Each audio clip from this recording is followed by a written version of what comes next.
Bonjour à tous, soyez les bienvenus à l'église Elim. 大家好，欢迎来到以宁的教会。 Quelle joie de célébrer le nom de l'Éternel en ce dimanche matin. 我们非常的高兴能够一同的敬拜上帝， Nous sommes vraiment reconnaissants de tous ces bienfaits pour la semaine 很感恩， et aussi pouvoir le célébrer avec nos frères et sœurs, que vous soyez en présentiel ou en distanciel. Soyez les bienvenus. 跟弟兄姐妹在一起啊，就在这里还是在荧幕后面的 Nous lui accordons la première place. Prions. 啊，我们把上帝放在第一位来一同祷告。 Oh Seigneur Jésus, nous voulons te dire merci pour cette nouvelle journée. Merci mon Dieu pour ce jour mis à part, pour célébrer ton Saint-Nom, pour venir t'adorer en esprit et en vérité avec nos frères et sœurs. Merci Seigneur pour tant de bonté, tant de grâce à notre égard Seigneur. Sois le bienvenu Saint-Esprit de Dieu, dirige et conduis toutes choses.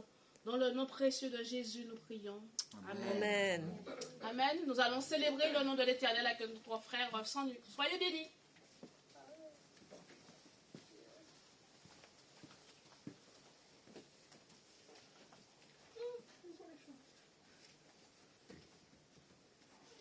Bonjour à tous, bienvenue à l'église Elim.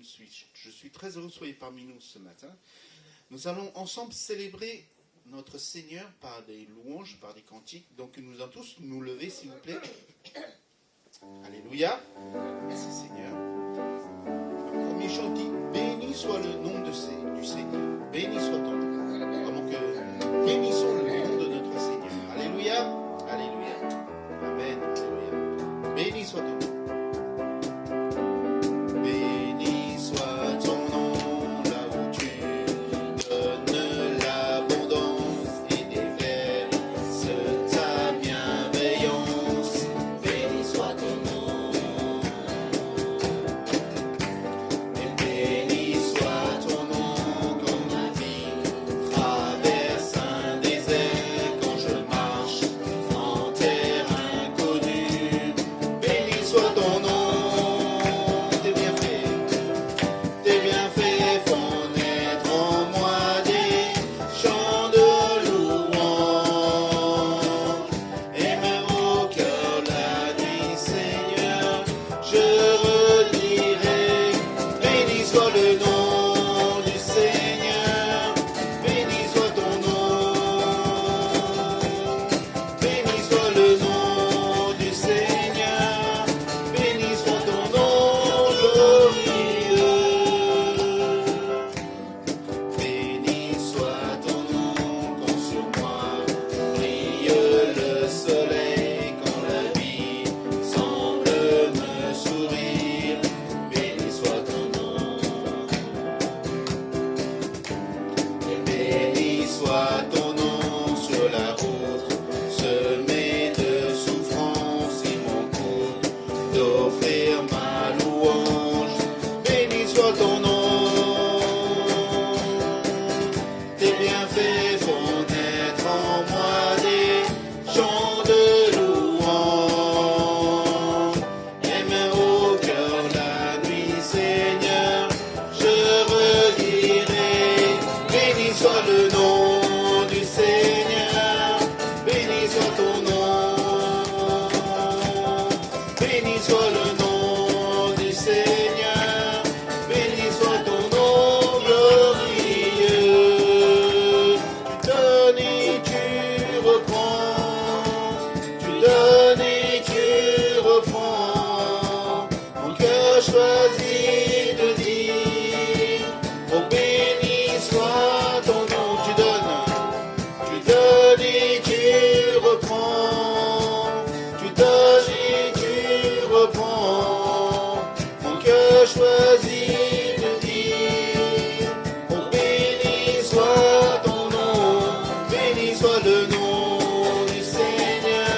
reprendre.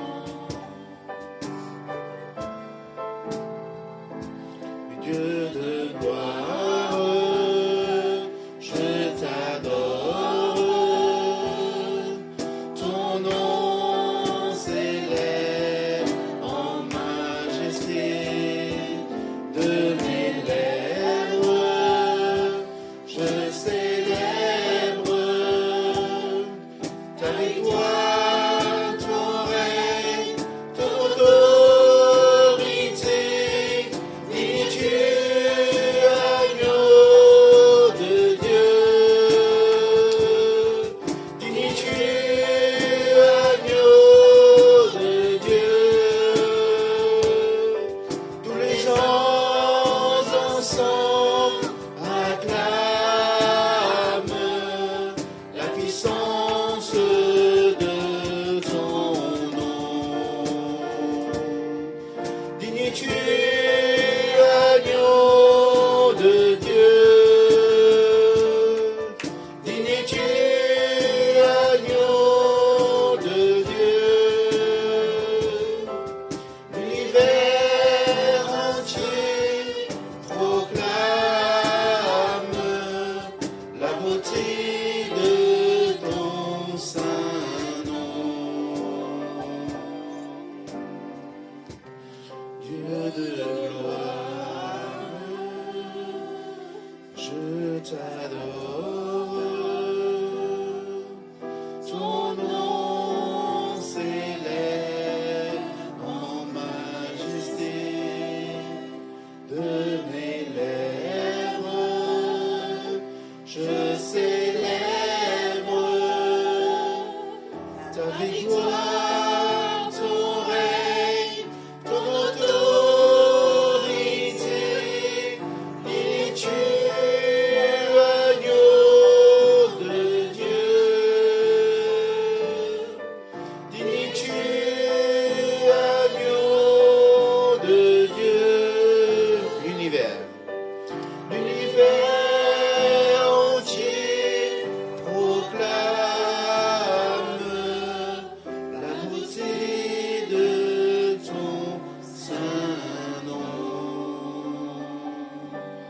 Dieu de gloire, oh Dieu de gloire. Oh Seigneur, tu es notre Dieu, tu es digne de louange, tu es digne de cette adoration, Seigneur. Tu as été l'agneau immolé pour nos péchés, Seigneur. Qui autre que toi aurait pu prendre ce sacrifice? Tu t'es sacrifié à notre place, Seigneur. Tu es l'agneau immolé, Seigneur. Alléluia. Seigneur, nous voulons voir ta gloire dans nos vies. Nous voulons voir ta victoire dans nos vies, Seigneur. Même si c'est dans période difficile, Seigneur, que nous traversons, Seigneur. Dans ces temps troubles, Seigneur. Mais nous voulons voir ta gloire dans nos vies, Seigneur. Ta victoire dans nos vies encore, Seigneur. Seigneur, que tu puisses nous sonder, tous nos frères et sœurs qui sont ici ou qui sont derrière le petit écran. Encourage-nous, fortifie-nous ce matin encore, Seigneur. Aide-nous à avoir confiance en toi, à fixer nos yeux sur toi encore ce matin, Seigneur. Seigneur, c'est vrai que nous avons des doutes, Seigneur. Nous avons des inquiétudes par rapport à ce qui va se passer. Toutes choses, Seigneur. Mais nous voulons te déposer tous ces fardeaux, toutes ces inquiétudes au pied de la croix, Seigneur. Parce que tu as dit que tu nous donneras ta paix et de la joie, Seigneur. Et que nous aurons une espérance et un avenir. Alléluia. Merci, Seigneur. Merci, mon roi, mon Dieu. Jésus. Dieu, nous voulons voir ta gloire. Alléluia.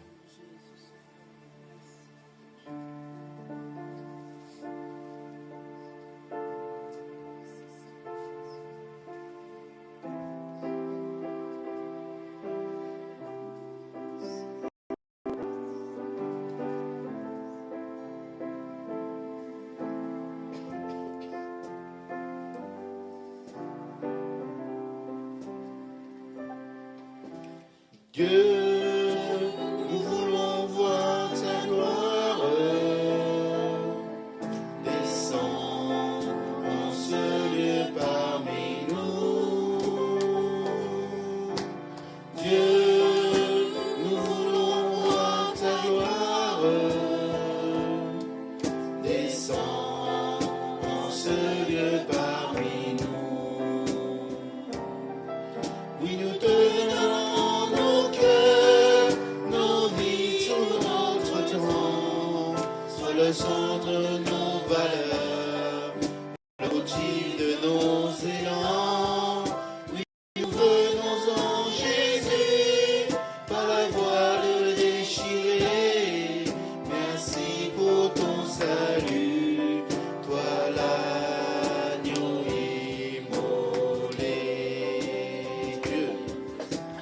Dieu, nous voulons voir ta gloire.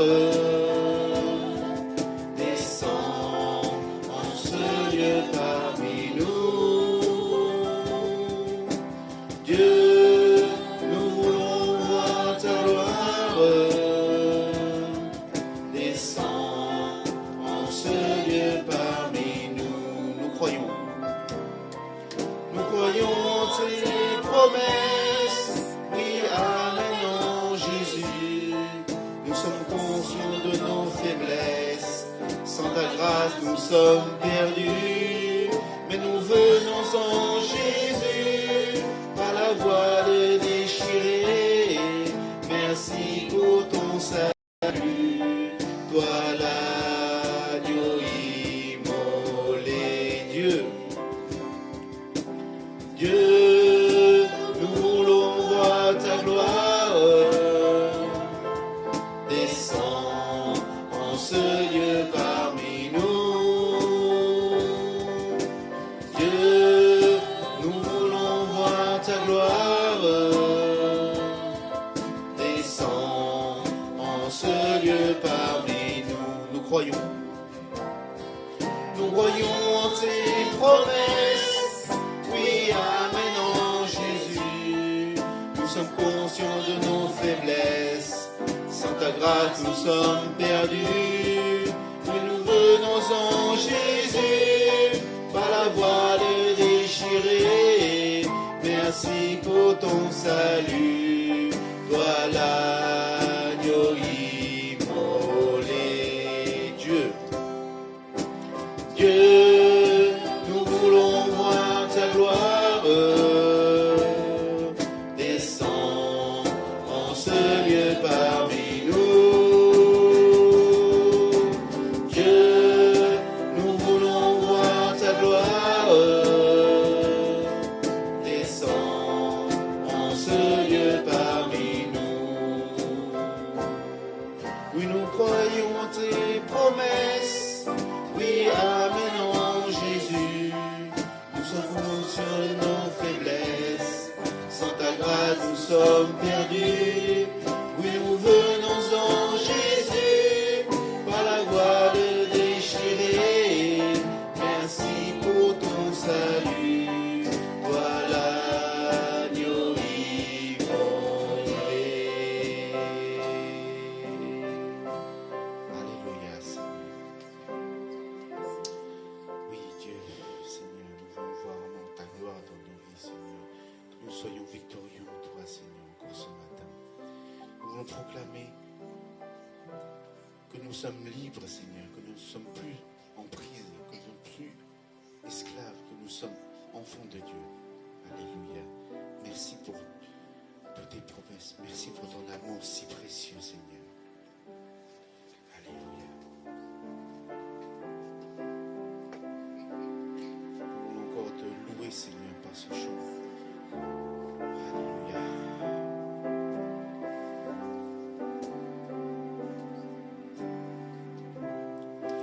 Le chant terminé, le rite retombe, je viens simplement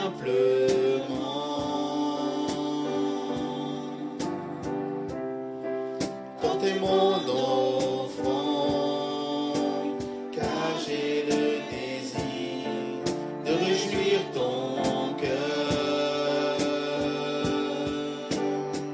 J'apporte plus qu'un beau chant, chanter ne suffit pas pour répondre à ton appel. Les apparences sont trompeuses, tu vois bien au-delà. Oh Dieu, tu sens de mon cœur. Je reviens au cœur de la louange, tout est centré sur toi, centré sur toi, Jésus. Oui, je renonce à tous mes faux semblants, tout est centré sur toi, centré sur toi, Jésus. Roi d'éternité. voix d'éternité qui peut exprimer ce dont tu es dit. Bien est faible et beau, je te donne tout, prends toute ma vie. J'apporterai plus qu'un beau chant, chanter ne suffit pas pour répondre à ton appel. Les apparences sont trompeuses, tu dois au-delà, ô Dieu du son de mon cœur. Je reviens au cœur de la louange, tout est centré sur toi, centré sur toi, Jésus. Oui, je renonce à tous mes faux semblants, tout est centré sur toi, centré sur toi, Jésus.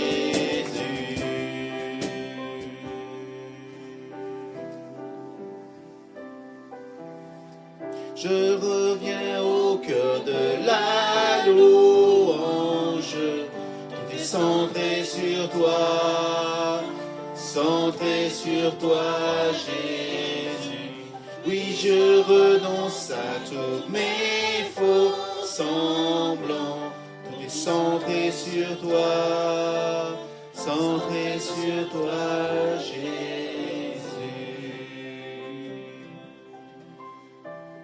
Alléluia, centré sur toi, Jésus.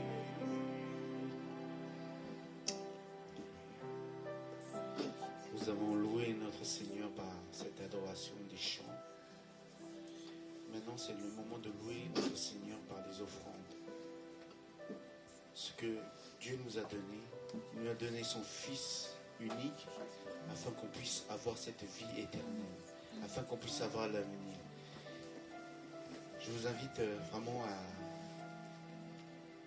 prendre conscience que voilà, que Jésus nous a donné sa vie pour que nous puissions être là, debout. Vraiment que le Seigneur nous aide à donner avec joie, sans contrainte. Sentez-vous libre. Dieu n'a pas besoin de notre argent, mais Dieu a besoin de notre cœur, de cette adoration, de cette reconnaissance qui est due à lui seul. Et vraiment que cette bonne nouvelle, que nous puissions le partager à ceux qui ne le connaissent pas. Et à travers les missionnaires, à travers toutes choses, nous avons besoin de récolter des sommes, Seigneur, pour que vraiment que ton royaume puisse croître. Alléluia. Nous allons interpréter le premier chant qui dit « Béni soit ton nom, béni soit le nom de notre Seigneur. » Alléluia. Amen. J'invite les personnes de l'accueil à se préparer, passer dans les rangs si vous avez quelque chose à donner pour le royaume de Dieu. Amen. Alléluia.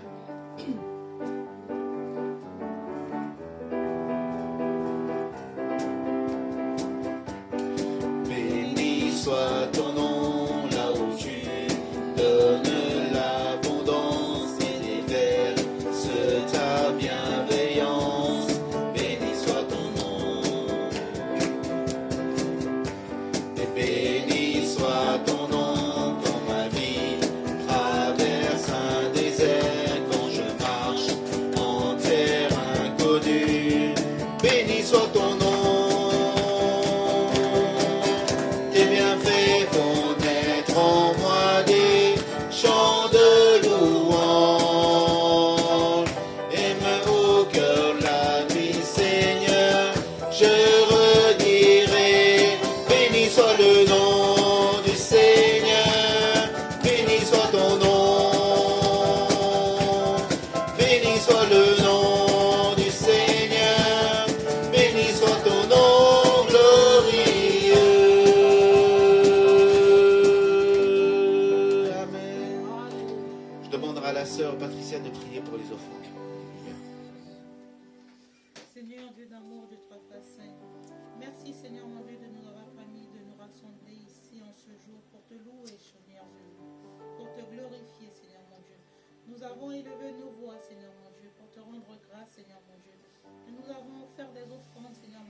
ton royaume, Seigneur mon Dieu.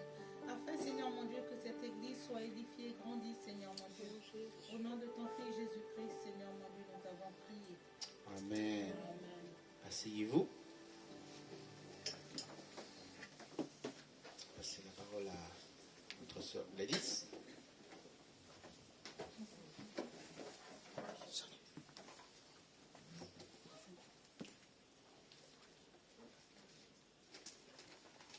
Ok.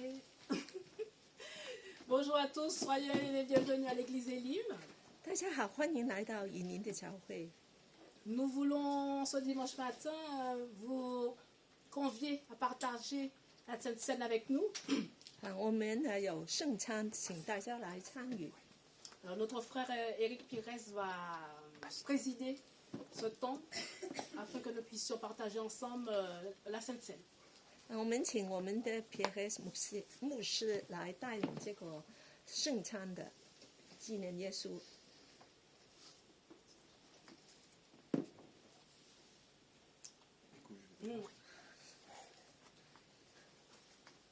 J'étais surpris parce qu'on a l'habitude à Quentin de le faire après la prédication. Oui, nous c'est après. Alors salut à toute la communauté, 大家好， à ceux qui sont à distance aussi. 荧幕后面的 Je 人也 vais 好。 juste lire le passage dans 1 Corinthiens, 我把 l'institution de la scène. 哥林多前书11章的这段经文念出 Voici ce que 来。 dit Paul. En effet, voici ce que moi j'ai reçu du Seigneur et ce que je vous ai transmis. Le Seigneur Jésus, dans la nuit où il fut livré, prit du pain, et après avoir rendu grâce, il le rompit et dit, « Ceci est mon corps, qui est pour vous, faites cela en mémoire de moi. » Il fit de même pour la coupe après le repas en disant, « Cette coupe est la nouvelle alliance en mon sang. Faites cela toutes les fois que vous en boirez en mémoire de moi. Car toutes les fois que vous mangez ce pain et que vous buvez cette coupe, vous annoncez la mort du Seigneur jusqu'à ce qu'il vienne. C'est pourquoi celui qui mangera le pain ou boira la coupe du Seigneur indignement se rendra coupable envers le corps et le sang du Seigneur. Que chacun s'éprouve donc soi-même avant de manger ce pain et de boire cette coupe. Car celui qui mange et qui boit, sans discerner le corps, mange et boit sa propre condamnation. Amen. Amen. Pendant qu'on va prendre les éléments, je vous invite chacun à vous recueillir personnellement aussi devant ces paroles. Que Paul nous demande à chacun de s'examiner, de prendre ce pain, ce vin, même si on sait que ce sont des éléments naturels, mais que toute la symbolique derrière, on le sait, ça représente le corps et le sang du Seigneur. Et que le Seigneur est présent aussi vraiment parmi nous par son esprit. Et que quand nous prenons ce pain, ce vin, nous participons vraiment au corps du Seigneur. 请每个人都安静在神面前来思想，来参与这个领受耶稣的血跟他的身体。这个只是个代表，但是我们爱耶稣。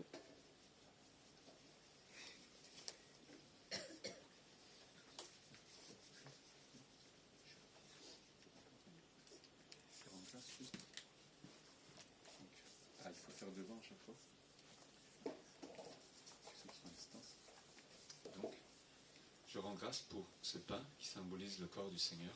就是呢，祝福这 Seigneur, 个 nous te 饼， bénissons parce que nous sommes réunis autour de ta table. C'est toi qui nous as appelés. De toutes les nations, Seigneur, tu as fait un peuple réuni en ton corps, Seigneur.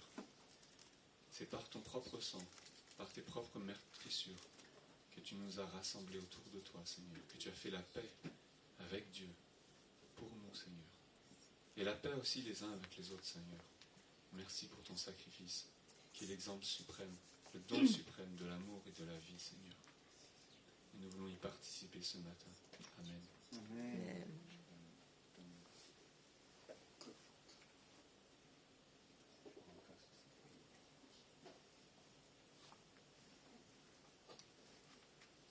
Je veux rendre grâce aussi pour la coupe qui symbolise le sang du Seigneur qui a été versé pour nous.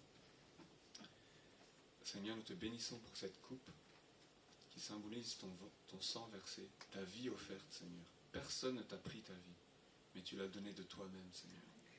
C'est toi qui l'as offerte, Seigneur. Et quand nous buvons de cette coupe, Seigneur, nous voulons nous souvenir que tout cela, Seigneur, c'est le fondement de notre foi. Ce n'est pas une histoire, ce n'est pas une légende ni un mythe, mais que par cette coupe, nous participons à ton sacrifice. Nous nous rappelons aussi pour tous ceux qui sont baptisés, que nous avons décidé, Seigneur, de mourir à notre ancienne vie pour vivre en nouveauté de vie avec toi, Seigneur. Pardonne-nous nos offenses. Pardonne-nous nos fautes, Seigneur.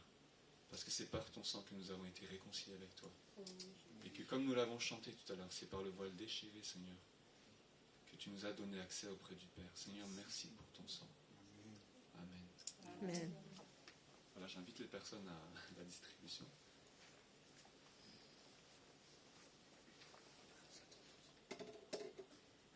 J'invite tous ceux qui ont donné leur cœur au Seigneur de se lever, partager tous la Sainte Seine.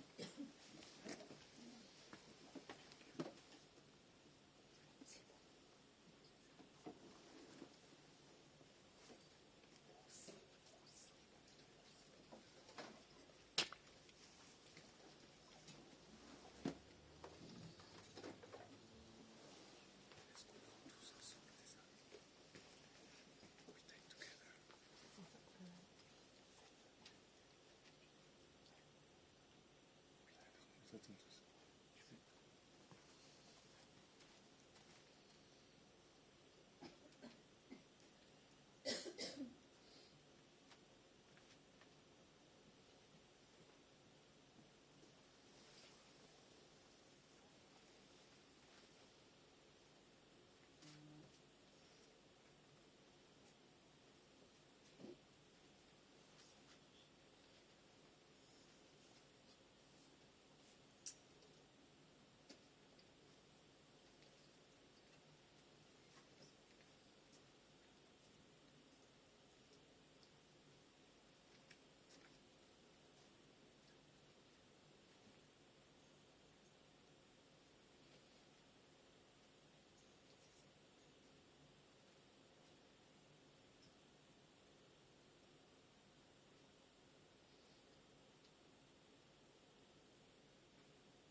J'invite donc à prendre ensemble le pain qui symbolise le corps du Seigneur. Amen. Alléluia.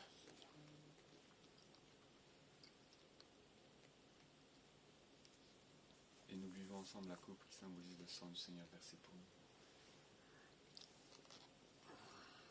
Amen.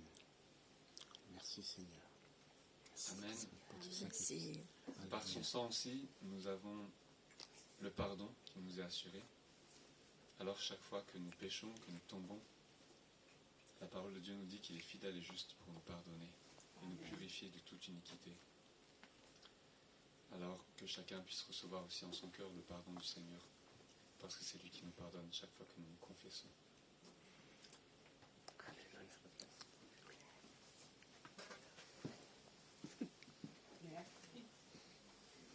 Merci, vous pouvez vous asseoir. Alors nous avons des visiteurs, des visages connus et inconnus parmi nous. Alors, je veux vraiment qu'on puisse accueillir la famille Pires.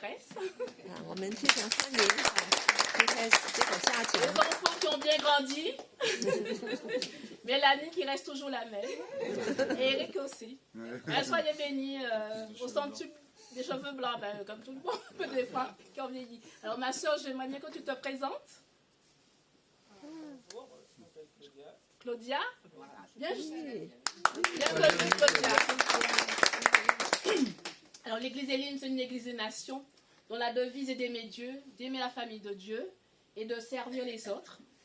以林教会就是结果带家庭爱神，爱神的家服侍人。 Nous avons quelques rendez-vous hebdomadaires dans la semaine. 每周我们都有些聚会， Donc via Zoom, nous avons un groupe de prière à 15h30 pour les sinophones 网上的这个华语小组， et les francophones se retrouvent à 19h. 华语小组是晚上7点。 Alors à l'approche de Noël, du culte du 25 décembre, 我们快要圣诞的，所以就有一些特别的。 nous avons 2 rendez-vous les samedis 10 et 17 au matin. 所以我们在10号跟17号星期六早上有特别的 afin 全福音， afin d'évangéliser le quartier. 就可以来在这个区里面守区全福音。 Et surtout inviter les personnes à venir partager le culte de Noël avec. 邀请人25号来参加圣诞的聚会。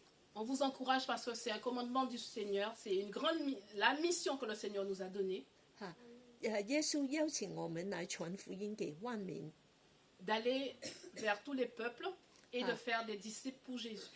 我们要叫万民都成为耶稣的门徒。 Donc tous ceux qui sont disponibles samedi matin, vous venez me voir après le culte afin qu'on puisse organiser ce temps d'évangélisation dans le quartier. 你们要是周六有时间的时候，请来在我里面登记。 Voilà, donc la sœur Patricia met à l'écran pour vous l'invitation. 这个就是我们的邀请。 Donc vous aurez cette invitation afin de aussi inviter vos amis, la famille, vos collègues. 你们可以邀请你们的朋友、家人、同事。 Comme dit la parole du Seigneur, à tout moment, à tout temps, c'est un moment propice pour pouvoir partager la parole du Seigneur et annoncer l'évangile. 要传福音，总要传福音，是得时不得时。 Voilà, c'est tout. Voilà. Soyez bénis et je laisse la place à notre frère Eric pour partager la parole du Seigneur avec vous. 好，我们现在请牧师来分享神的话。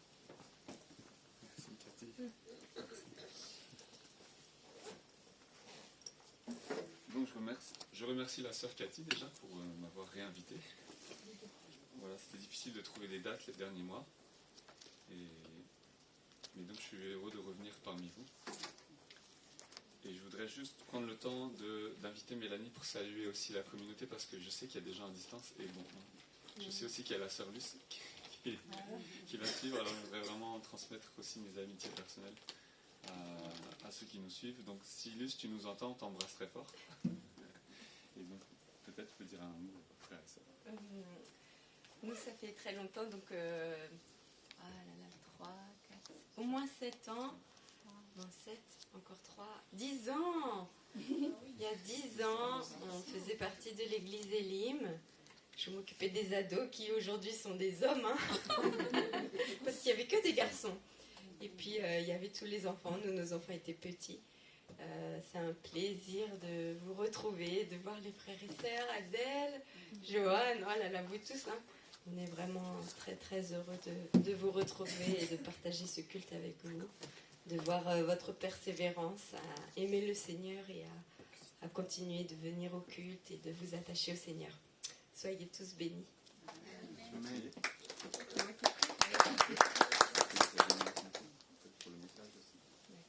Seigneur, nous te bénissons. Merci parce que toi, tu es là avec nous. Et Seigneur, c'est dans ta maison, Seigneur, que nous venons. C'est dans ta présence, Seigneur, que nous venons. Seigneur, si nous venons, ce n'est pas par nous-mêmes, Seigneur. Ce n'est pas par nos œuvres. Ce n'est pas parce que nous sommes compétents, parce que nous sommes meilleurs que les autres. Mais ce n'est que par ta grâce. C'est par ta grâce que nous venons, Seigneur, devant toi.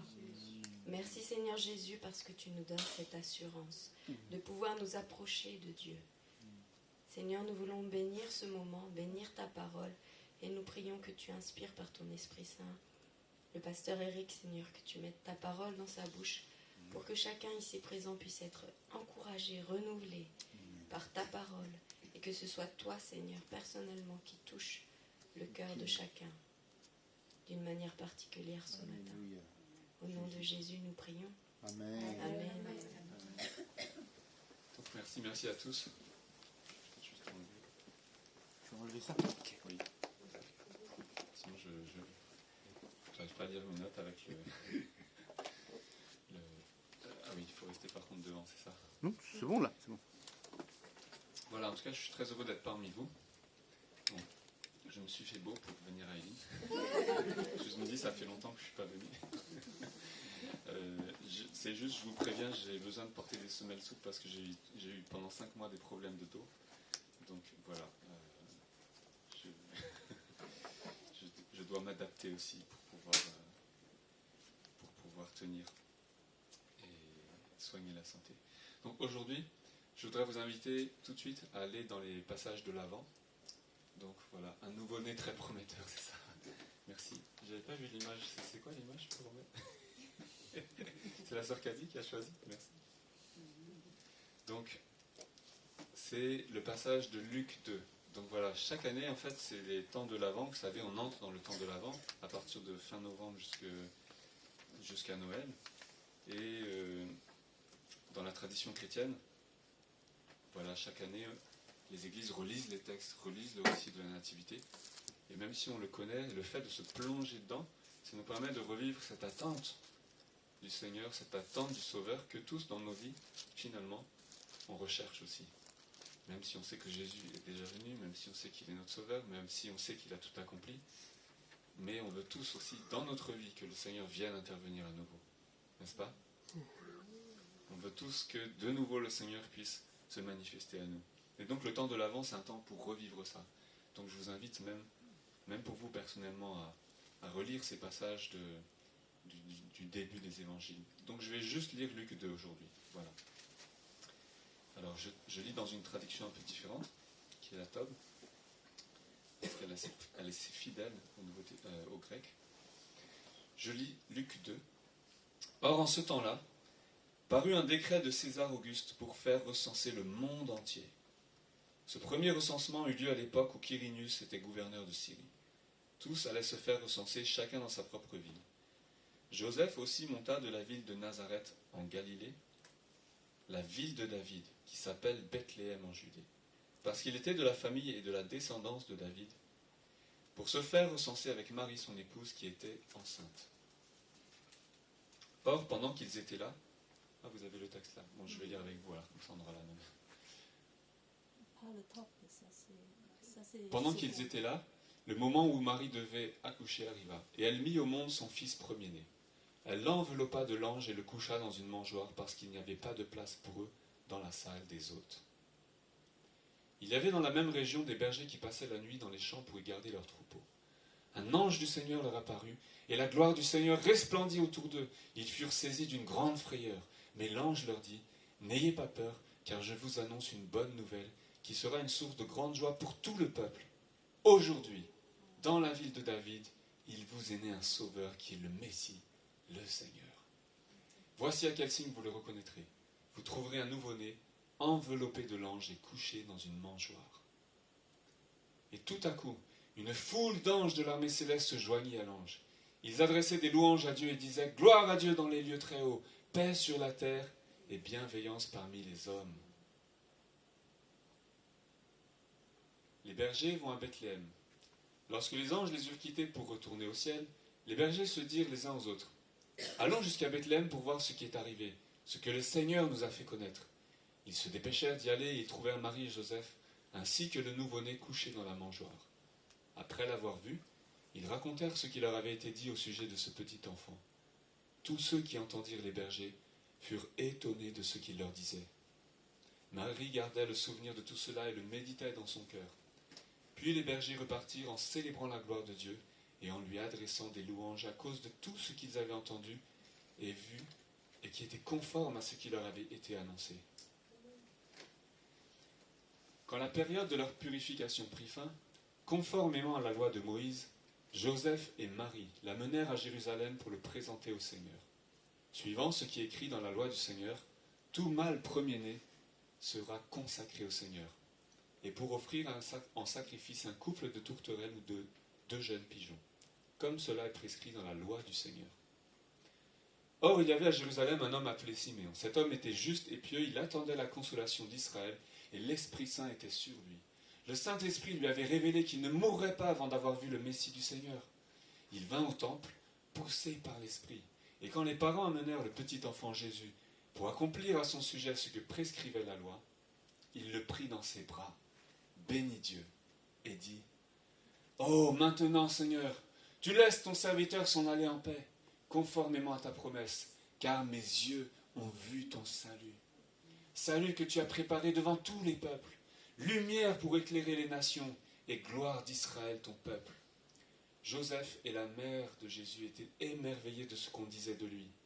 Siméon les bénit et dit à Marie sa mère, « Cet enfant est destiné à mener la chute et le relèvement de beaucoup en Israël, et à devenir un signe qui provoquera la contradiction. Quant à toi, toi-même, une épée te transpercera l'âme, ainsi les pensées de beaucoup de cœurs seront révélées. » Il y avait aussi une prophétesse, Anne, fille de Phanuel de la tribu d'Aser. Elle était d'un âge très avancé, elle n'avait vécu que 7 ans avec son mari après son mariage. Restée veuve et âgée de 84 ans, elle ne quittait pas le temple, elle servait Dieu nuit et jour dans le jeûne et dans la prière. Arrivée elle aussi à la même heure, elle disait publiquement sa reconnaissance envers Dieu et parlait de Jésus à tous ceux qui attendaient la délivrance à Jérusalem. Après avoir accompli tout ce que prescrivait la loi du Seigneur, Joseph et Marie retournèrent en Galilée, à Nazareth, leur ville. Or l'enfant grandissait et se fortifiait en esprit. Il était rempli de sagesse et la grâce de Dieu était sur lui. Amen. Il y a encore un petit bout, mais c'est pas grave. Non, c'est pas grave. De toute façon, c'est la partie plus importante que je voulais dire. Donc, béni soit le Seigneur, nous sommes au temps de l'Avent. Donc, imaginez, on est au 21e siècle maintenant. Tout ça nous semble très loin. Un bébé qui naît dans une mangeoire. Voilà, c'est Noël. Les gens vont acheter les petites figurines, les santons, ils vont faire la crèche. Mais comment actualiser un petit peu la situation? Imaginez, nous sommes en 2022, d'accord? Et on veut faire un recensement de la population parce que figurez-vous qu'il y a bientôt 8 milliards sur la planète, 8 milliards d'habitants. Il n'y aura bientôt plus assez de place pour mettre tout le monde. Il n'y aura plus assez d'électricité, plus assez d'énergie, surtout avec la guerre. Il faut faire beaucoup d'économies.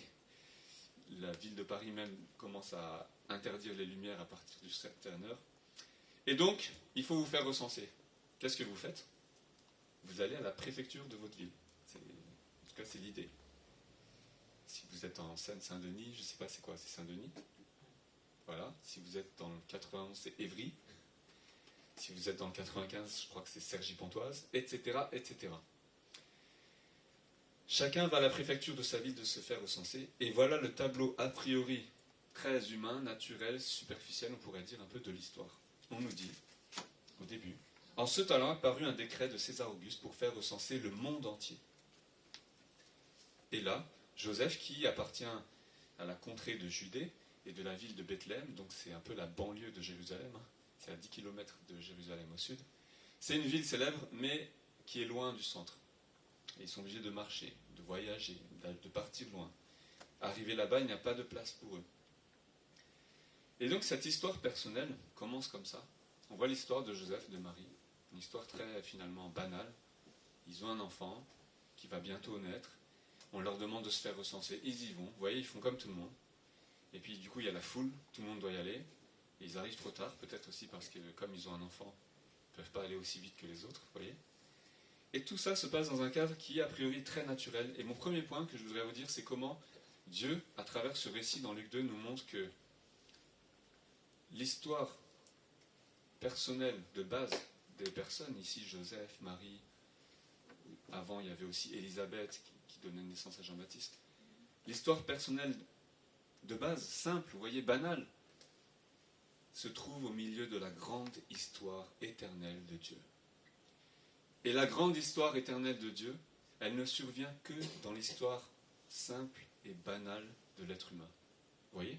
C'est ça qui est étonnant ici. Et qui est encourageant pour nous aussi. Parce que Dieu, ça veut dire qu'il nous rejoint dans notre vie personnelle, la plus simple, vous voyez. Qui aurait dit que Jésus allait naître dans la banlieue de Jérusalem? Vous voyez, enfin, si vous repensez, on se dit, oui, on connaît l'histoire, mais imaginez qu'aujourd'hui, je vous dis, ah voilà, en Angleterre, par exemple. Là, c'est un bon exemple, la famille royale. Imaginez que je vous dis, William et Kate Middleton vont avoir un enfant. D'accord? C'est Noël, hein, pareil.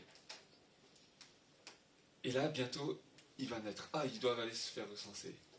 Ils arrivent au château de Windsor. Puis là, elle a les contractions.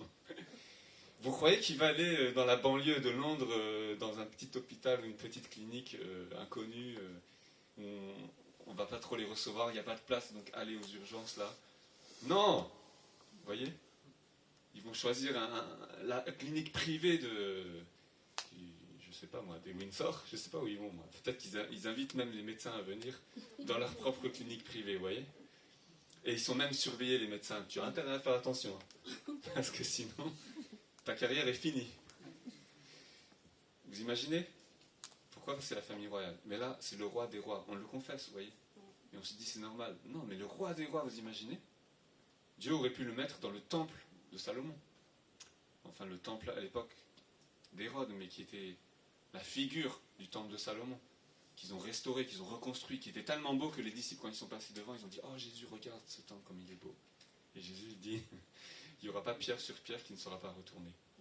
Parce que ce temple en 70 sera détruit par les Romains. » Et donc, Jésus, finalement, s'inscrit dans l'histoire lui-même la plus simple, vous voyez. Un homme, une femme, humain, qui, comme les autres, vont se faire recenser. Comme les autres, ils vont dans leur ville, ils vont dans leur petit village. Alors, Bethléem, c'est malgré tout un village célèbre. C'était la ville de David. Mais dans le contexte, vous voyez, elle avait perdu un petit peu de sa grandeur. C'était Jérusalem, le centre, vous voyez. Bethléem, c'était une petite ville. Et donc, il y a une histoire derrière, mais cette histoire, c'est comme si elle est cachée. Vous voyez, elle est un peu oubliée. Mais Dieu, lui, n'a pas oublié. Il sait que là, à Bethléem, il va naître le Sauveur. Et donc, on voit dans cette première introduction du passage, cette première partie, la grande histoire de Dieu qui se manifeste dans la petite histoire de nos vies. Dans le plus simple, dans le plus banal. Il y a un caractère universel malgré tout, parce qu'on nous dit, tu fais recenser le monde entier. Et ça montre déjà que la naissance de cet enfant, dans cette petite ville, dans ce petit village, elle va avoir un impact pour le monde entier, pour le salut de tous. On nous voit aussi le caractère providentiel, puisqu'on nous dit que Joseph, pourquoi il va à Bethléem? Pas parce que c'est la ville de David. Il va à Bethléem parce que lui-même il est de Judée, parce que lui-même sa famille est de là-bas, parce que lui-même il est de la lignée, de la descendance de David, et il est obligé en fait d'aller là-bas, vous voyez? Il est contraint par ça. Tout ça nous montre aussi le caractère caché que Dieu se révèle de manière mystérieuse, de manière cachée, mais dans la vie normale. C'est une vie miraculeuse, mais qui se déroule dans la vie naturelle. Il y a aussi un caractère prophétique qu'on voit, puisque à travers tout cela, on voit bien que c'est la parole du Seigneur qui s'accomplit, dans les autres évangiles, quand vous lisez Matthieu ou les autres évangiles, il précise que ainsi, voilà, il a été accompli, ainsi il était écrit que le Sauveur devait naître à Jérusalem. Luc, lui, à Bethléem, pardon. Luc, il ne l'écrit pas. Mais si vous lisez les autres évangiles, car il était écrit que... Donc vous voyez, Dieu confirme sa parole à travers tous ces événements qui paraissent un peu anodins, vous voyez. Premier encouragement pour nous, je pense, c'est que dans le anodin de nos vies, dans le banal de nos vies, Dieu veut se révéler. Parfois vous vous dites, ah, pourquoi j'ai pris ce chemin? Ou pourquoi j'ai pas pu réussir ça? Ou pourquoi j'ai échoué ici? Ou pourquoi telle porte s'est fermée là? Ou pourquoi, etc., etc., vous voyez? Mais Dieu se manifeste dans tout cela. Et c'est son histoire qui s'accomplit à travers cela, sa volonté. Voilà pourquoi le Seigneur, dans sa prière, la première chose qu'il nous apprend à prier, oui, que ton nom soit sanctifié, que ton règne vienne, que ta volonté soit faite. Et donc c'est vraiment la volonté de Dieu qui s'accomplit dans l'humanité de nos vies. La grande histoire, dans notre petite histoire. Et tout ça, c'est toujours dans la foi, dans cette promesse de Dieu. Vous voyez toute cette histoire de Bethléem, de Judas, de David, Marie qui a cru dans la parole de l'ange au tout début, que j'ai pas lu, mais quand l'ange lui a annoncé qu'elle allait être enceinte, elle a dit qu'il me soit fait selon ta parole. Tout ça, c'est la foi dans la promesse. Donc je voudrais vous inviter, à chaque partie, je vais proposer un petit chant, comme ça on est dans le temps de Noël, on fait l'avant ensemble. Première partie, retenez ça, c'est que Dieu révèle sa grande histoire éternelle dans l'histoire personnelle de nos vies. On va chanter ensemble « Ô viens bientôt Emmanuel ».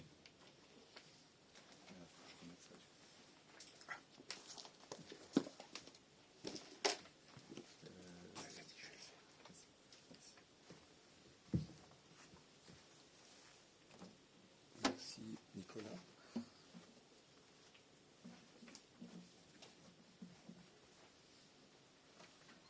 Vous le connaissez ce chant? Non? Pas trop, c'est vrai? Vous allez l'apprendre, alors c'est un très grand classique. Il s'inspire d'un chant qui date peut-être même du 4e ou 5e siècle, donc c'est très ancien.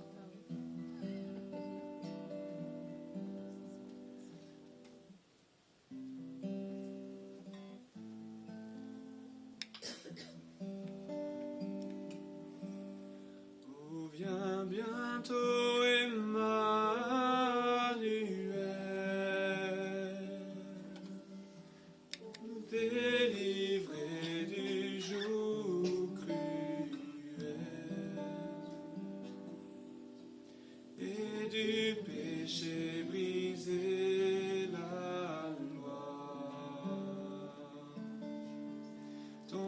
peuple entier s'attend à toi. Joyeux, levez les yeux au ciel, voici venir Emmanuel. Peut-être on peut le reprendre ensemble, si c'est nouveau pour certains. Voilà, il y a plusieurs versions de paroles, hein, si jamais vous le trouvez, mais j'ai pris la classique qui est dans les recueils À toi la gloire. Donc on refait ensemble. Oh, viens bientôt Emmanuel,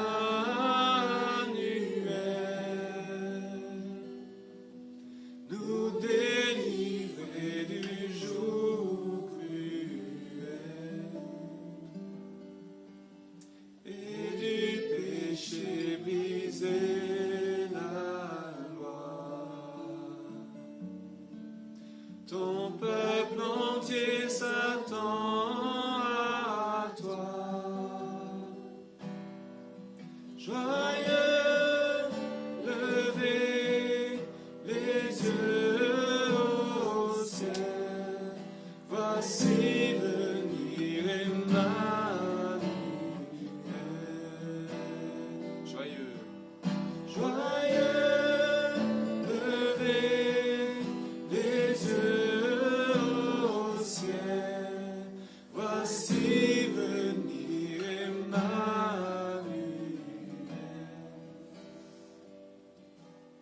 Voici venir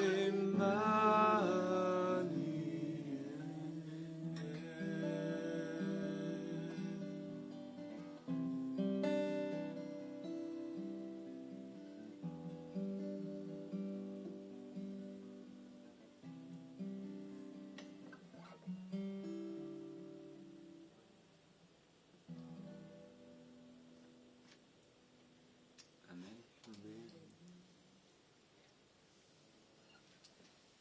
Je vais continuer du coup.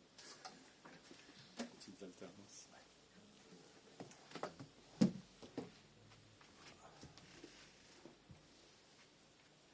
Donc on continue le récit. On voit la naissance de l'Emmanuel qui va venir. Le mystère autour d'une nouvelle naissance. Alors, nous savons que c'est une naissance miraculeuse. Ça fait partie de la confession de foi. Je crois qu'il est né de la Vierge Marie. Ça fait partie de notre credo. Tous les chrétiens du monde confessent que Jésus est né, qu'il a pris notre chair. Il a assumé notre chair. Pas juste comme un vêtement qu'on porte et puis qu'on enlève. Il a vraiment assumé notre humanité en entier. Vous voyez, c'est fait homme. Voilà pourquoi c'est dur dans les évangiles. On voit que chacun utilise des mots différents. Mais la parole s'est faite chair. Elle s'est faite chair. Elle a pris notre chair. Et donc c'est une naissance miraculeuse. Mais vous savez, Marie, quand elle a reçu la parole, elle a dit qu'il m'en soit fait selon sa parole. Elle ne pouvait pas savoir exactement non plus qu'est-ce que ça voulait dire, tout ce qui lui arrivait. Vous voyez, c'était mystérieux. Et si vous vous souvenez, il y a des récits dans la Bible de personnes qui étaient stériles, de femmes, qui ont prié Dieu, qui ont été exaucées. Et elles ont vécu aussi un miracle, dans un sens. Par exemple, quelle est la première dont on entend parler dans la Bible? La maman de Samuel. Sarah. Sarah, Oui, la première. Sarah, oui. Après, il y a eu Anne plus loin. Il y a eu Rachel aussi, juste après Sarah. Oui, Isaac aussi, sa femme était stérile, il a dû prier pour elle. Rebecca. Oui, Rachel aussi, vous voyez. Les patriarches, tous, ils ont cette dépendance de Dieu. Anne aussi, voilà, la mère de Samuel, qui prie dans le temple, et puis Dieu l'exauce. Et Marie vit une sorte de miracle qui ressemble à tous ces miracles de naissance, vous voyez. Mais il y a quelque chose de plus ici. Parce que ce n'est pas seulement qu'elle va devenir féconde et qu'elle pourra avoir des relations pour avoir un enfant. Cette fois, c'est Dieu lui-même qui lui donne un enfant. Donc il y a quelque chose de surprenant. Et Marie, on voit qu'elle est dans l'étonnement. À chaque fois, vous voyez. On voit que quand les bergers viennent et qu'ils disent toutes ces choses, on nous dit que tous étaient étonnés de ce qu'ils entendaient. Et même Marie, on nous dit, elle retenait le sens de ces événements, mais elle en cherchait le sens, vous voyez. Elle ne comprenait pas vraiment. Donc on voit qu'elle croit, mais elle ne comprend pas vraiment. Elle croit, mais peut-être elle a des doutes aussi, des questionnements, vous voyez. Et donc on voit qu'il y a un mystère autour de cette naissance. Même si nous on peut dire, voilà, on sait que Jésus est venu, etc. Non, en fait, on ne sait pas vraiment. Il y a quelque chose de mystérieux qui entoure l'action de Dieu. Et finalement, Dieu ne se laisse pas enfermer, vous voyez. Dieu ne se laisse pas saisir. On ne comprend pas vraiment ce qu'il fait. Il y a les bergers qui viennent. Pourquoi des bergers, vous voyez? Pourquoi, je reprends l'exemple de tout à l'heure, mais vous voyez, le futur héritier du royaume qui vient, vous n'allez pas envoyer des bergers. Vous allez envoyer l'ambassade. Bon, Cathy vient de Macao, l'ambassade de Macao qui vient. Mes parents se sont rencontrés à Macao, c'est pour ça que j'ai une sympathie pour Macao. Et l'ambassade du Togo, qui est du Togo là, non? Ils sont pas là, les Togolais? Les Togolais, non, ils sont pas là. Dans Yvelines. Oui, moi je me souviens qu'il y avait des Togolais ici, c'est pour ça.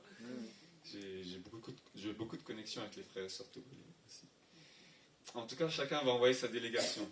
Le Congo, la Côte d'Ivoire, la France, l'Élysée, ils vont tous envoyer leur ambassade pour rendre hommage, vous voyez, à la descendance. Mais là, ce sont des bergers. Est-ce que c'est pas surprenant quand même que Dieu envoie des bergers, vous voyez?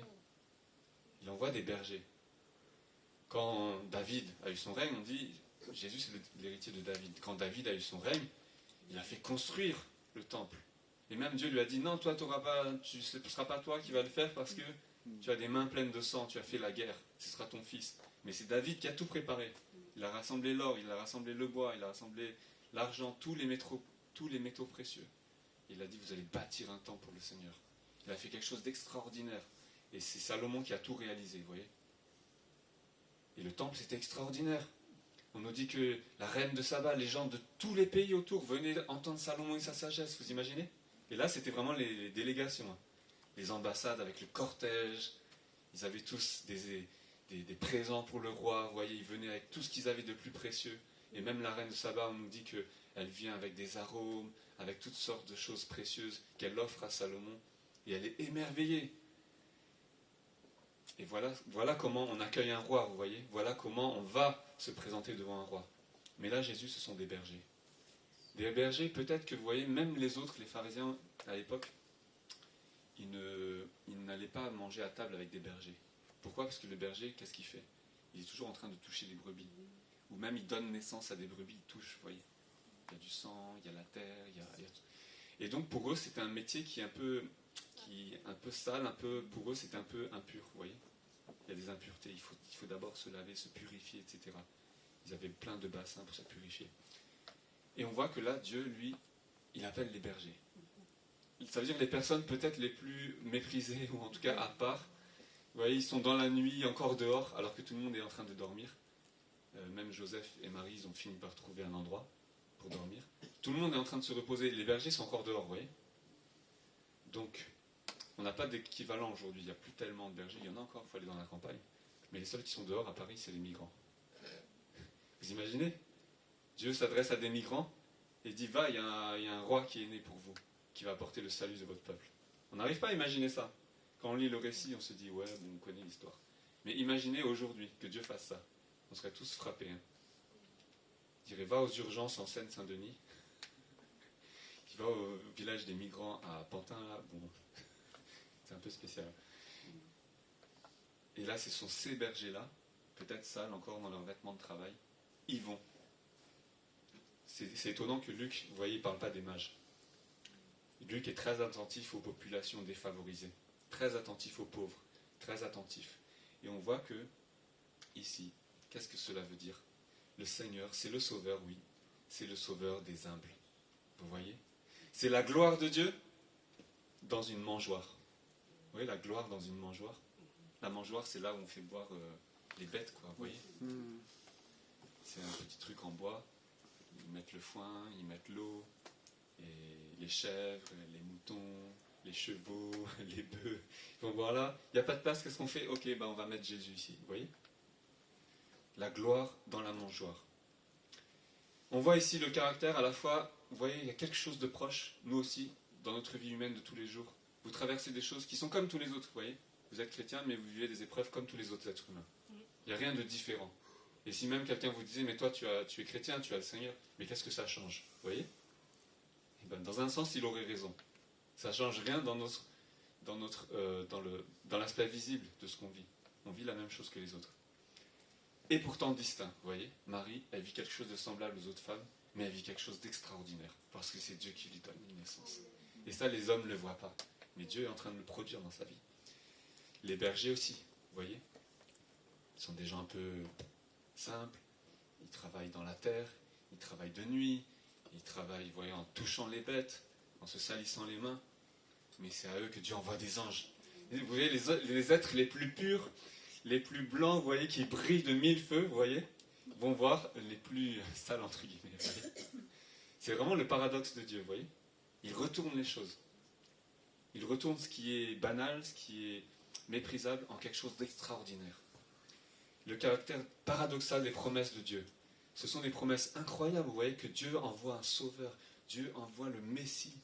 Quand les anges parlent, ils disent « Je viens vous annoncer une bonne nouvelle qui sera une grande joie pour le peuple. Il vous est né aujourd'hui dans la ville de David. » Il précise la ville du roi.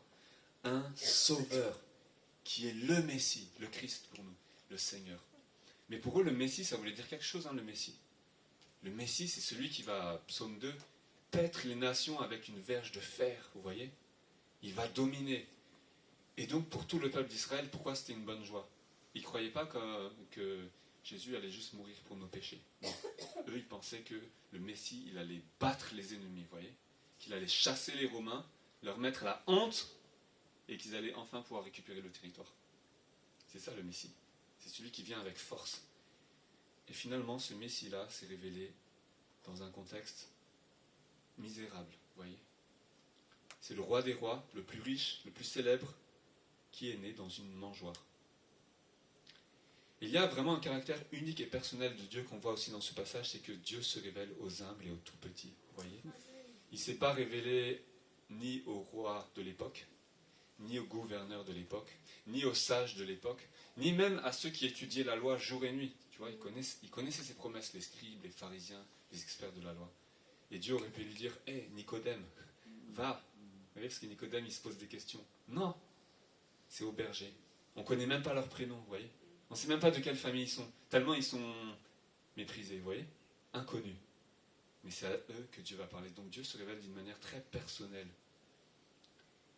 Là où je disais tout à l'heure, vous êtes un dans la masse, et on vit la même chose que tous les autres, mais dans cette masse-là, Dieu il se révèle à toi personnellement. Il se révèle à nous personnellement, et on voit que Marie, vous voyez, elle reçoit toutes ces choses. Toujours dans la foi. Il y a toujours la foi à travers les circonstances peut-être qui sont brouillées, vous voyez. La foi à travers peut-être des situations qui sont un peu étranges, qui sont étonnantes, paradoxales même. On nous dit c'est un sauveur qui va naître. Mais pour toi, pourquoi on doit le faire naître dans une étape? Peut-être que Joseph et Marie se sont posé cette question. Vous voyez? Mais ils ont reçu cette révélation personnellement. Ils ont dit Dieu est en train de faire quelque chose avec nous, vous voyez? Et c'est ça aussi qui est important pour nous, pour notre vie. Quand le Seigneur veut faire quelque chose avec nous, il ne faut pas se laisser distraire ou décourager par tout ce qu'il peut y avoir autour, vous voyez, du contexte, parce que Dieu veut faire quelque chose d'unique. Alors je vais vous inviter à chanter un chant, je ne sais pas s'il y a les paroles, dans l'étable misérable, il est né le roi du monde.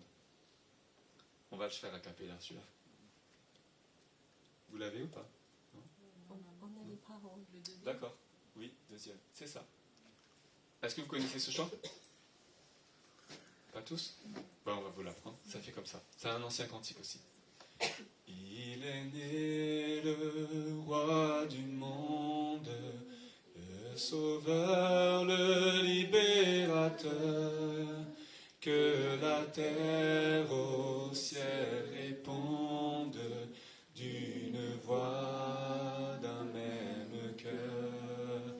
Dans l'étable misérable, contemplez ce nouveau-né à la terre, au mystère, Dieu lui-même s'est donné.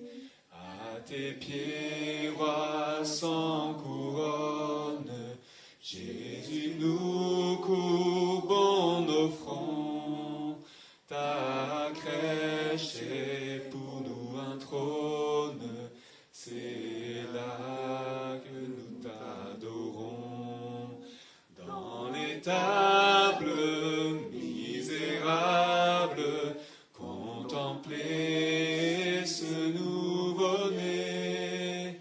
À la terre, au mystère, Dieu lui-même s'est donné. En notre âme vient renaître, ô Christ, elle a soif de toi. Elle veut avoir pour maître, humble enfant, glorieux roi.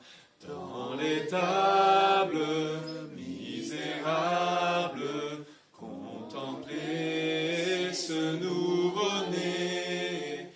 À la terre, au mystère, Dieu lui-même s'est donné. Dans les tables misérables, contemplez ce nouveau-né. À la terre, au mystère, Dieu lui-même s'est donné. Amen. Amen. Il est né le roi du monde. Voilà. Alors la dernière chose que je vais partager par rapport à cette foi, donc on a vu, la première c'était l'histoire personnelle, simple et humaine, naturelle, au milieu de la grande histoire éternelle de Dieu. Dieu se révèle au milieu de notre propre histoire. Et on voyait la foi dans la promesse qui permettait aussi que Dieu puisse agir dans la vie des hommes. Ensuite, on a parlé du mystère autour de cette nouvelle naissance. Une naissance miraculeuse, glorieuse, mais au sein d'une situation la plus humble, la plus modeste, peut-être parfois même méprisable. C'est la gloire dans la mangeoire. Et c'est la foi à travers les circonstances cachées, paradoxales, même contradictoires parfois. Et enfin, on voit que la révélation de Jésus, et c'est là où je veux aussi vous amener, c'est que dans tout cela, vraiment Dieu travaille d'une manière qui est paradoxale. Ça veut dire quoi paradoxal? Ça veut dire que Dieu se dit, je vais sauver le monde entier. Mais en fait, il le fait d'une manière où personne ne le voit. Vous voyez? Il envoie son sauveur à la croix. C'est ça le paradoxe. C'est le contraire, visiblement, aux yeux humains. C'est comme s'il avait fait le contraire de ce qu'il avait dit. Vous voyez? Il dit, je vais délivrer le peuple d'Israël. Mais ses propres disciples sont obligés de fuir pour sauver leur vie. Donc, quand on regarde la fin de l'histoire de Jésus, et si on s'arrêtait là, vous voyez, on se dirait, mais qu'est-ce qu'il a sauvé, vous voyez? Et c'est que par la foi qu'on peut voir comment Dieu, de manière paradoxale, il a accompli sa volonté. Mais dans les récits, vous voyez, il y a toujours quelque chose de contraire. Et l'ange, il le dit. Il le dit qu'il va y avoir quelque chose de glorieux. Il dit qu'il va y avoir un signe. Il commence à donner des signes. Les prophètes aussi, ils prophétisent à Marie. Ils annoncent plein de choses. Mais tout ça est toujours très mystérieux et très contraire. On nous dit que Siméon, avant de mourir, qu'est-ce qu'il dit? Il dit, mes yeux ont vu ton salut. Tu as préparé face à tous les peuples. Vous voyez, c'est vraiment un salut énorme. C'est pas seulement Israël. Là, on voit qu'il y a quelque chose qui dépasse. On revient au thème du début. Tout le monde entier. La recension était pour le monde entier. Luc fait exprès de donner une tonalité universelle à son récit. Et là, on voit, mes yeux ont vu ton salut que tu as préparé face à tous les peuples. Ça veut dire que tout le monde va en parler. De ce petit sauveur, né dans une crèche, qui est le roi des rois, le sauveur glorieux. Mais il dit à Marie, cette lumière pour la révélation aux païens, vous voyez encore une fois, c'est pour toutes les nations. Gloire d'Israël ton peuple.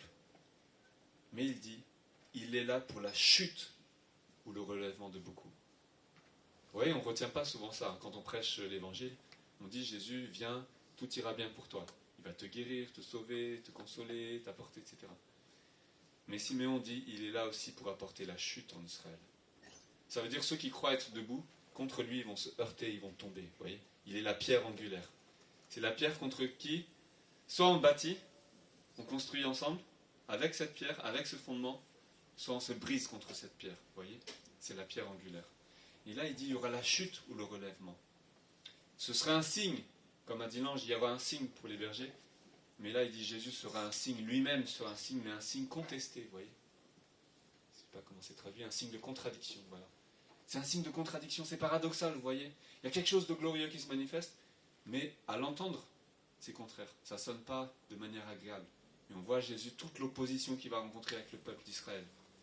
Que ce soit les Juifs, parce qu'il va même aller parler avec les Samaritains. Que ce soit les spécialistes de la loi, les pharisiens, les scribes, les sadducéens, etc., tous les principaux. Même après ce passage, on voit que Hérode cherche à faire mourir l'enfant qui va naître, vous voyez. C'est des mages qui vont venir, des étrangers encore. Mais, comme dit Jean, l'évangéliste Jean, la parole est venue parmi les siens, et les siens ne l'ont pas Reçu. Ça doit faire mal, vous voyez, pour ceux qui ont reçu l'évangile.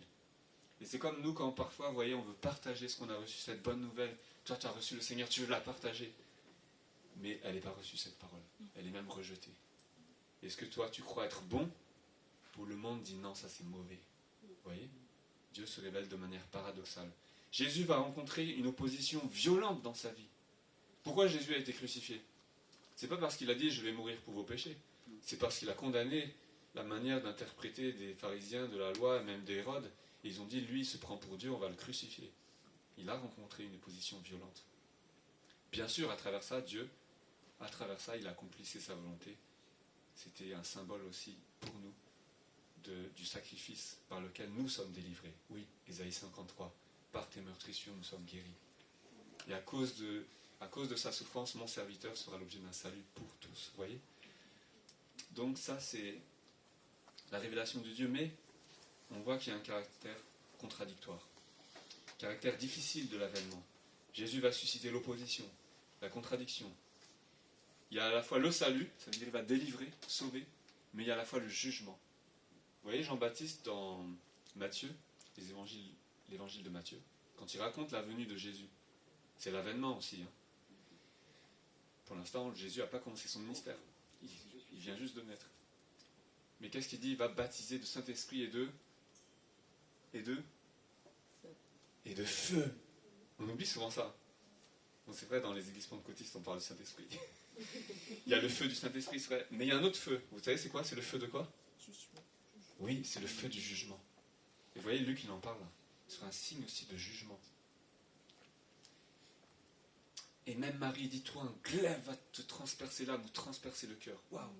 À ce moment-là, Marie, je pense qu'elle ne comprend pas du tout ce qu'on lui dit. Attends, je ne comprends pas. Seigneur, tu m'as dit que j'allais recevoir un enfant. Tu m'as dit que ce sera un sauveur. Tu m'as dit que ce sera glorieux. Il y a même les anges qui viennent, etc., qui chantent gloire à Dieu dans les cieux. Et moi, une épée maintenant va me transpercer l'âme. Vous voyez? Elle ne doit pas comprendre. Et même à la croix, waouh, là, devant le spectacle de la croix, imaginez une mère qui voit son enfant crucifié. Marie, là, doit frémir de toutes les fibres de son être, vous voyez. Elle doit trembler et souffrir du plus profond d'elle-même. Mais il dit, c'est seulement à travers là que Dieu va se manifester. Vous voyez, c'est là où des fois ça fait mal. Dieu, il va jusque là. Il pénètre. Comme la parole de Dieu qui pénètre jointure et moelle. Mais c'est là qu'il se manifeste. Et on voit que, à travers ce récit, s'annonce déjà la bénédiction de Dieu pour toutes les nations, on nous dit, pour tous les peuples, face à tous les peuples, face à tous les païens, face au monde entier. Mais cette bénédiction-là viendra dans un chemin de souffrance. À la fois pour Marie, à la fois pour les disciples, et à la fois pour le Christ lui-même. Et cela, on voit aussi, c'est quelque chose qui doit nous enseigner pour notre propre vie, que Dieu se révèle aussi, il se manifeste dans nos vies, mais c'est aussi à travers d'un chemin de souffrance parfois, à travers un chemin qui est peut-être paradoxal, et même contradictoire vis-à-vis de nos proches, de nos familles, de nos collègues, de nos amis. Et pourtant, c'est sur ce chemin-là que le Seigneur nous conduit pour se révéler. Alors on voit que, à travers tout ce récit, Luc nous dresse le tableau d'un avenir merveilleux, parce qu'il y a toute une série de prophéties, les bergers qui témoignent, les anges qui chantent. Vous voyez, quand Anne a eu son enfant, il n'y a pas d'anges qui sont venus. Il n'y a aucun ange. Quand Rachel a eu son enfant, il n'y a pas d'ange qui est venu. Quand Rebecca a eu un enfant, il n'y a pas d'ange qui est venu. Même quand Sarah a eu un enfant, bon, il y a 3 visiteurs qui sont venus parler à Abraham. On apprend plus tard que c'était des serviteurs du Seigneur. Mais ils ne sont pas venus sous la forme des anges glorieux qui brillent et qui chantent la gloire céleste. Vous voyez, ils sont venus comme des hommes. Personne n'a vu ça, vous voyez, ces anges glorieux. Donc un avenir merveilleux qui est annoncé, mais qui est né et qui advient au milieu d'un présent méprisable et même affreux. au milieu des épreuves de tout homme. Ça nous montre combien le Seigneur, il a assumé notre humanité. Et que tout ce que nous vivons, le Seigneur Jésus est passé par là. Donc voilà pourquoi nous tous aujourd'hui, à travers ce récit, ces récits de l'Avent, de l'Évangile, qui nous rappellent la naissance du Seigneur, nous pouvons aussi nous associer à toute cette histoire et nous rappeler comment Jésus est venu au milieu des hommes. Comment il s'est imprégné de nous, si vous voulez. Voyez ? Comment il a pris notre situation. Il a assumé notre condition d'être humain. Et on voit ensuite que Jésus lui-même, il va continuer de grandir. On nous dit que l'enfant grandit, se fortifie. Mais pourtant, ses parents, vous voyez, ne comprennent toujours pas. Et c'est drôle parce que à la fin du passage, je me suis dit, tous nos jeunes, Nicolas, les enfants aussi, tous nos jeunes, là peut-être qu'ils se retrouvent, vous voyez, à la fin, Jésus est dans le temple. On n'a pas lu ce passage, mais ses parents le cherchent, puis ils vont le trouver seulement au bout de 2 jours. Heureusement que ce n'était pas à Paris, hein, sinon Joanne, elle aurait fait une crise cardiaque si pendant 2 jours elle ne trouvait pas Philippe et Nicolas. Mais où tu étais? Jésus dit, mais vous comprenez pas ou quoi? Mais maman, tu comprends rien. Ouais, c'est l'adolescence. Tu comprends rien. Tu sais pas que je dois m'occuper des affaires de mon père? Vous savez pas que je dois être chez mon père? Je dois m'occuper des affaires de mon père? Vous voyez? Il s'affranchit, il commence à grandir. Bon, Jésus, à la différence de nous tous, on nous dit qu'à la fin, il leur était soumis. Il est toujours soumis à ses parents, Jésus. Il dit, bon d'accord, allez. Ils n'ont pas compris, mais j'y vais quand même. Mais vous voyez que même dans son parcours humain, en tant qu'enfant, puis en tant que jeune adulte, puis ensuite enseignant, prédicateur, on dit thaumaturge parce qu'il fait des miracles aussi. Tout son ministère va être contradictoire, vous voyez. Les gens ne comprennent pas, même les disciples de Jésus ne comprennent pas. Pourtant, ils n'étaient pas ados non plus. Et Jésus était grand déjà, il leur parlait comme un homme, vous voyez. Mais ils disent, mais vous ne comprenez toujours pas. Et on voit que le Seigneur se manifeste souvent à travers un chemin dans nos vies aussi, que les autres ne comprendront pas. Mais nous avons l'espérance du Seigneur, le Sauveur, qui est merveilleux. Amen. Qui accomplit des choses merveilleuses. Il est mystérieux, mais il est glorieux. Il est notre Sauveur. Admirable est son nom, Jésus. Alors je vous invite à chanter un petit cantique. Ça, c'est les cantiques que j'ai appris dans mon église de départ, de cœur, si vous voulez. Bon, Elie, moi aussi, c'est une église de cœur. Hein. Mais ma première église, je suis resté 2 ans, c'est là où j'ai vraiment découvert la foi. C'était fondé par un pasteur congolais. Puis après, un pasteur de la Guadeloupe qui a continué. Et on a pris ce petit cantique, c'est très simple. C'est une seule phrase qui dit « Merveilleux est son nom ». Alors je vais vous l'apprendre, vous allez chanter avec moi, d'accord? Et après, comme c'est un cantique africain, on improvise, on change à chaque fois les paroles. Donc on change juste, vous allez, c'est simple. Merveilleux est son nom, Jésus. Merveilleux, merveilleux est son nom, Jésus. Oh, merveilleux est son nom, oh, merveilleux est son nom. Merveilleux est son nom, Jésus. Merveilleux est son nom, oh, merveilleux est son nom. Merveilleux est son nom. Tu peux faire un peu de caronne, Nicolas? Admirable, admirable est son nom, Jésus.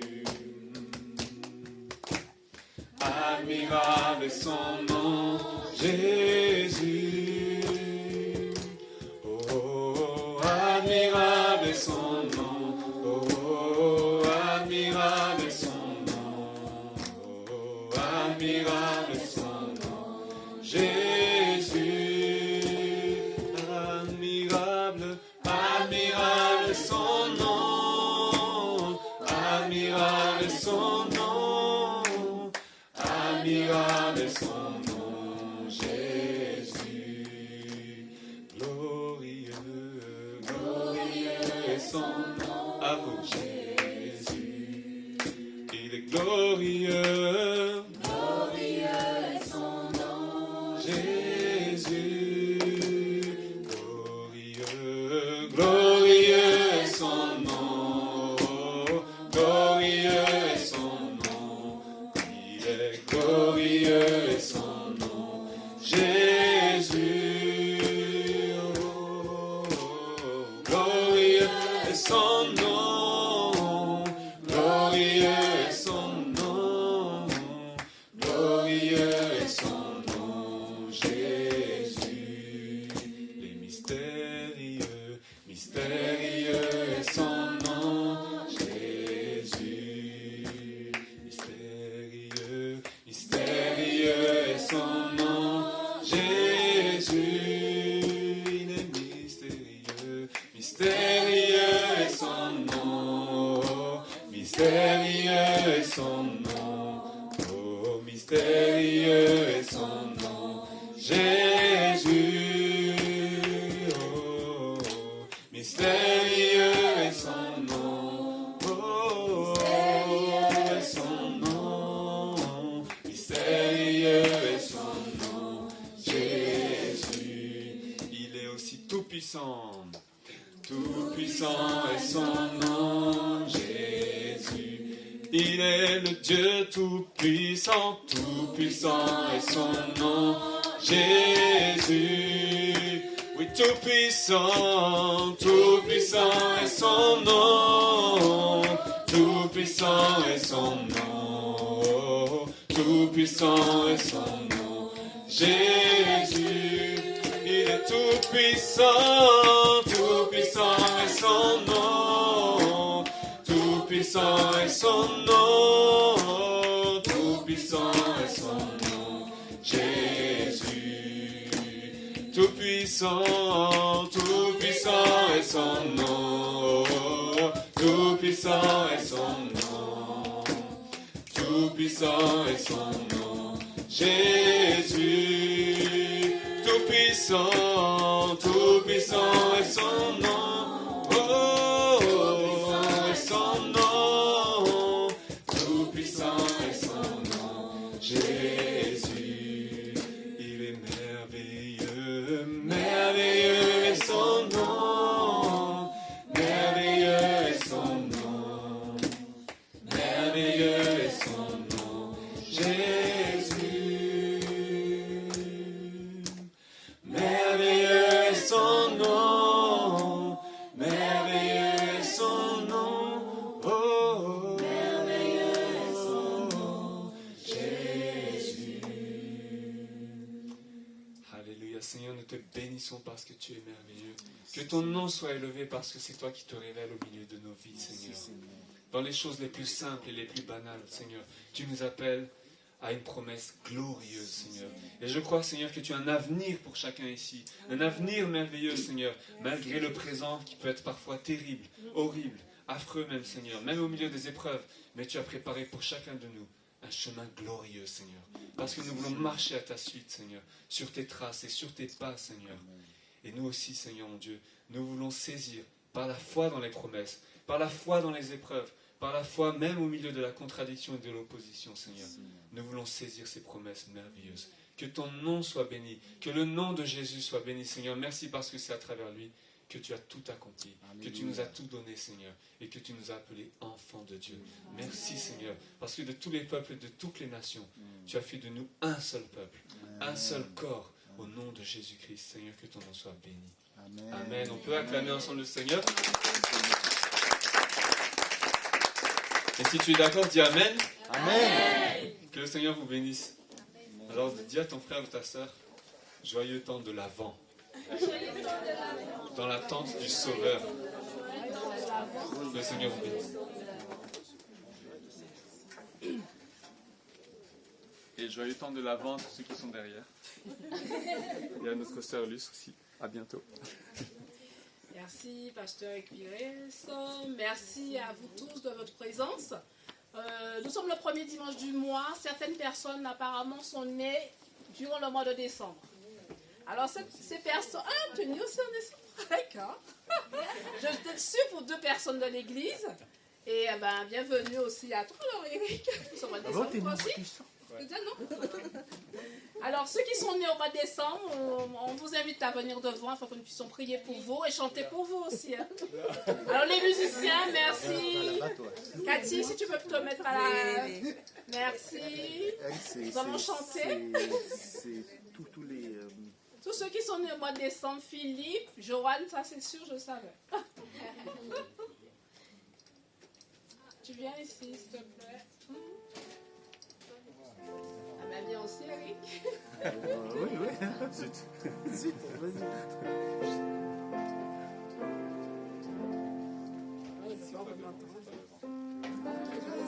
Je suis pas née en décembre.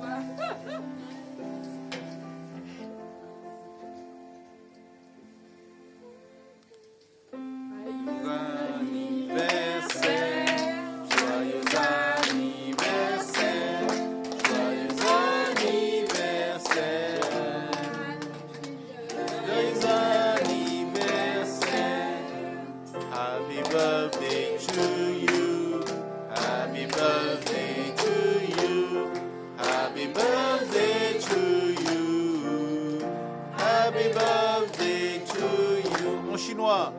祝你生日快乐，祝你生日快乐，祝你生日快乐，祝你生日快乐。